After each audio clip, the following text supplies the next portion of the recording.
This presentation looks at the value creation system. The whole idea behind being a successful business is being able to add value to the customer.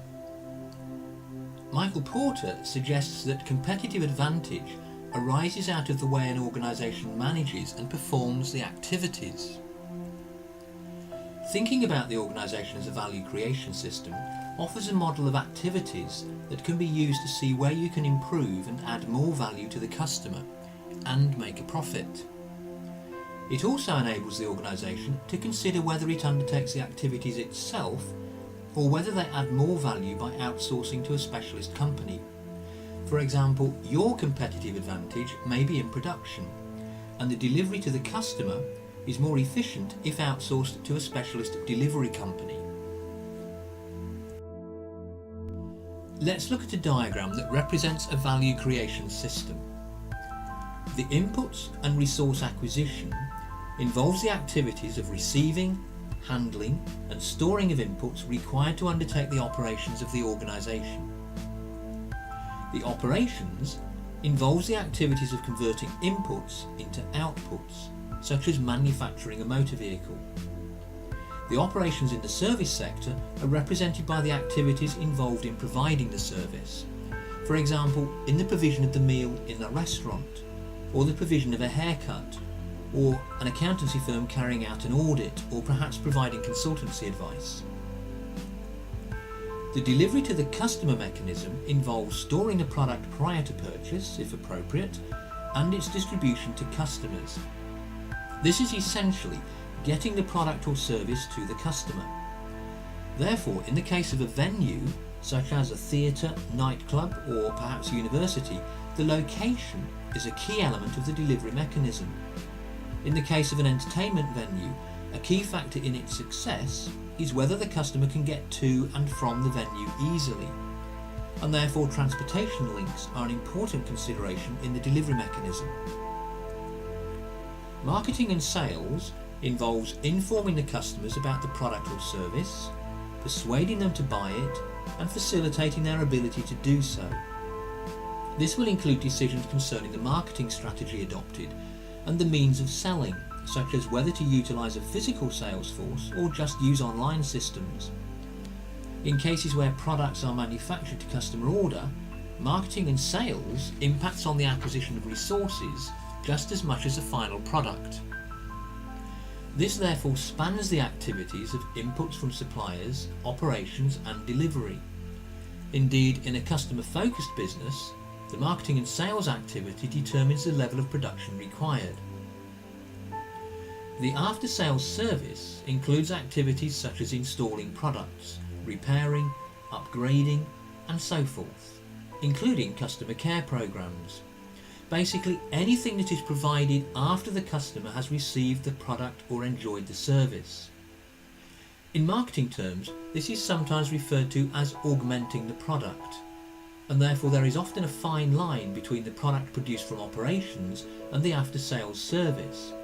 In other words, when does the operations element stop and the after-sales service element begin? Functions such as the human resource management, IT systems, and the organisation structure, strategy and management support systems support all of the activities undertaken to provide the product or service to the customer.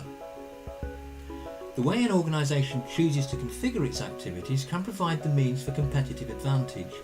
An organisation can choose which activities it needs to undertake to satisfy the customer needs. For example, organisations may opt not to provide any after-sales service. As an illustration, let's imagine a computer company such as Dell. This is set up to provide customers with tailor-made products to suit their specific requirements. So it's very customer focused. This illustrates that the marketing and sales activity kicks everything off. A customer order is placed, which is then communicated to the operations activity. As technology changes quickly, they don't want to hold lots of inventory, so good links to suppliers, maybe on a just-in-time basis, are required.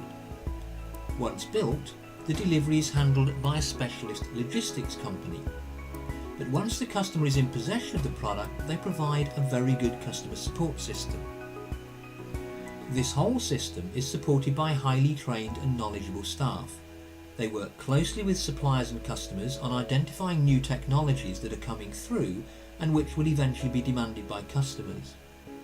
And this again is supported by minimal head office staff and administration, but sufficient to support the business effectively. So the competitive advantage here is the focus on the activity of providing customer-tailored products. Let's briefly look at another example and consider a company such as Ikea that sells flat-pack furniture from out-of-town stores. Here, everything is geared towards keeping costs low. In fact, in the early days of Ikea, the idea was to get the customer to add as much value as possible themselves. That is, the customer takes the product home and assembles it. The out-of-town locations were used due to their lower costs and the ease of car parking. And the whole idea of flat pack is that transportation costs are lower as every aspect of space is used, rather than transporting assembled furniture where most of what is being transported is in fact pure air. So the inputs are geared towards keeping costs low. The operations are organised to facilitate the buying process as efficiently as possible. The customer undertakes delivery and assembly. Over the years, Ikea have begun to offer services such as delivery and assembly, but for an additional fee. And once purchased, there is often very little after-sales service. The HR systems are streamlined, IT is utilised to facilitate low-cost manufacture, product development and procurement, and the head office costs are kept to a minimum. So the whole idea behind the configuration of this value chain is to keep costs low so that customers can buy quality furniture at reasonably low prices. The value system is useful in that it can be used to identify critical activities where management need to focus attention on getting it right. Reviewing the activities in detail and how they link together to add value can assist in the assessment of strengths and weaknesses, and of identifying potential sources of competitive advantage. Identifying those activities that do not directly add value can also be useful. It may, however, be that the activity is not adding value but is essential for the smooth running of the company, such as administrative activities. Therefore, it is not a case of not doing it, but of making sure that the activities are undertaken in the most cost-effective and efficient way possible so that they do not detract from the value to the customer.